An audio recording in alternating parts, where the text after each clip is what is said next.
எந்தன் தெய்வம் முன்னாலே நான் ஒரே ஒரு புன்னகையில் கண்டேனே.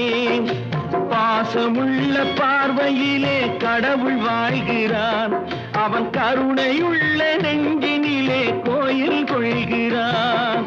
பாசமுள்ள பார்வையிலே கடவுள் வாழ்கிறான், அவன் கருணையுள்ள நெஞ்சினிலே கோயில் கொள்கிறான். இதோ எந்தன் தெய்வம் முன்னாலே நான் ஒரே ஒரு புன்னகையில் கண்டேனே.